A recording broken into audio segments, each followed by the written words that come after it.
Thank you very much, Mr Speaker. It is a pleasure to speak on what I agree with others right across this House have said, and that is that this is a very important bill, the food bill, and of course we are supporting this bill. Just putting it in context, I mean, food is like shelter. It is a fundamental human need, and it is an area that we require good regulation of, and others have talked about how outdated legislation has become in this area, and this was well and truly needed.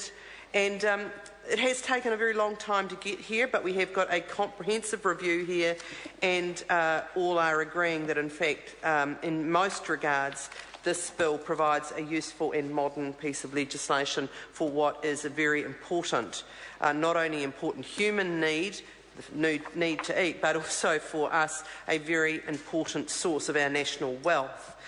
I do want to say that regulation in this area, and it's a bit like the consumer credit area, which we're going to be speaking about next, is supported by Labor, is a result of work that was started by Labor, but has had a very long gestation.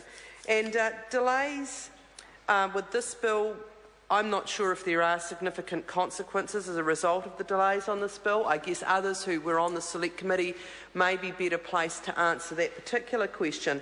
But certainly delays as a result of with the consumer credit legislation has had dire consequences for families, and that'll be a matter to talk about later this evening.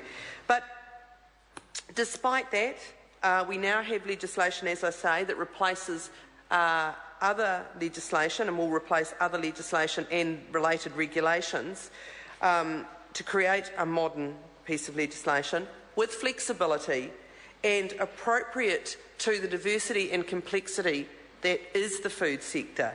And others have talked about, you know, we need to look at dimensions around both the production of food, the processing of food, the serving and retailing of food, the importing and exporting of food, and along the whole supply chain related to all of those areas. So it is quite a complex and significant area, and that, you know, presumably accounts for the size of this legislation.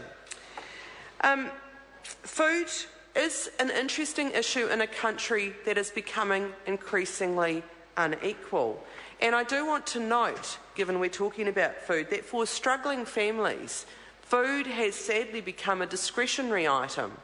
It's hard to imagine, really, but food has become the bit of a household budget that people can reduce, and sometimes reduce to an extent that is almost hard to imagine, especially for people like the people in this House tonight. But for some families, they are cutting back their expenditure on food to such an extent that it's hard to imagine how they are having a balanced, nutritional set of meals in their house, and in fact, many times they're not. Why has it become discretionary? Well, because you can't change the accommodation costs you face, and we know that the housing costs have been going upwards. I come from Auckland, and accommodation costs are huge. So that takes a fair chunk of household income. And of course, this is in the context of low wages for many people. So if housing prices are going up and 46% of people are not getting a pay increase, you can see where the squeeze comes. And we are, you know, as a country, I think it's really to our shame that we see that children are having to be provided food in schools, breakfasts, lunch, because there are children going to school without food. And so I do think that when we're talking about the food bill, it is important to note some of those important matters. Now, I just want to come back and say that this bill does substantially reform the regulatory regime for safety and suitability of food, and others have explained far more eloquently than I am about the risk regime that is being covered in this legislation, and that is very important we do that. We need to know the food that we eat is safe. We need to know that the food that we produce and send to others to eat is safe.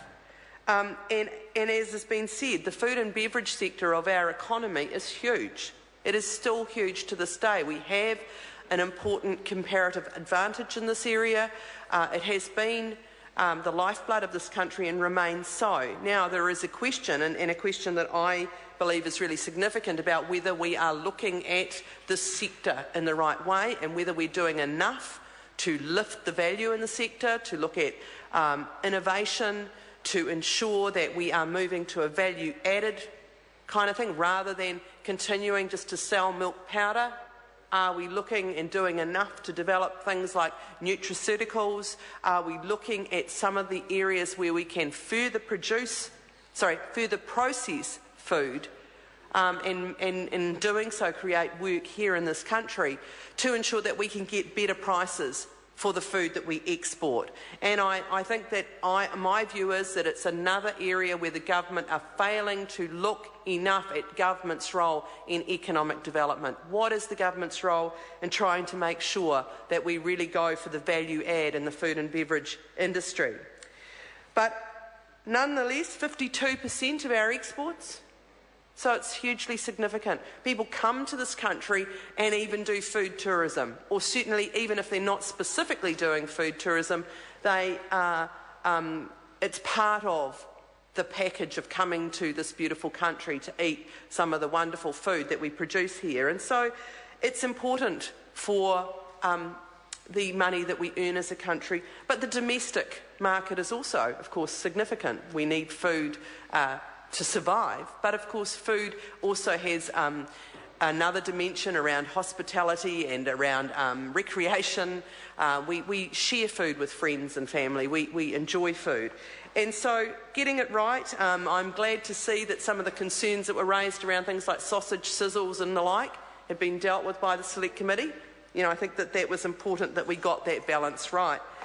But for the food that we sell, it is important that we have a hugely positive reputation in this area. We cannot, any of us, take any satisfaction from when our reputation as a country is damaged as a food exporter. And of course we have had some recent occurrences that have not served us well, and the whole country potentially suffers as a consequence of that if that was significant. And so I do think that the work around food safety has been important. I want to acknowledge the role of my colleague, the Honourable Damien O'Connor, for the work he has done in making sure that we are very vocal about this and that we are saying that the way that things are set up at the moment is not right.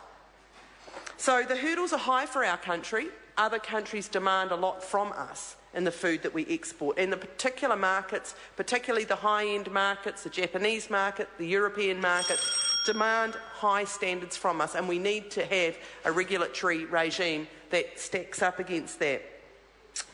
I want to just finish really by talking about the demand of consumers. Because I am Labour's Consumer Affairs spokesperson, and internationally consumers are driving some of the regulation in the food and beverage sector, and particularly through the global supermarket companies. And they are hugely dominant global corporates, these food companies, and they are requiring more and more of us and other countries, and that includes being really clear about traceability, being really clear about what is in food, being clear about the safety regime, and of course the origin of food. And so country of origin labelling is important and actually serves us well, because we do still have a good reputation as a country for our safety and our quality of food. And so the fact that things come from New Zealand probably earns us extra money for those products. That's important. But I want to talk also about the need to have country of origin labelling that serves domestic consumers as well. And this is why I think it's a real shame that that is not in this bill, that Damien O'Connor's SOP wasn't supported. This is the way we need to move. All around the world, country of origin labelling is becoming required. Our Australian colleagues with whom we share and Standards Code, the Australian New Zealand Food Standards Code, have country of origin labelling. We need to do more, and it frankly isn't good enough to just say, oh, well, it's too complicated, which I think an earlier speaker did. It's not possible due to the complexity. Well, actually, it is possible, and Labor will do it. I call Mark Mitchell. I commend this bill to the House. Thank you. I understand the next call is a split call. I call McAfee Terry, 5 minutes. Kia ora, Mr Speaker. Tēnā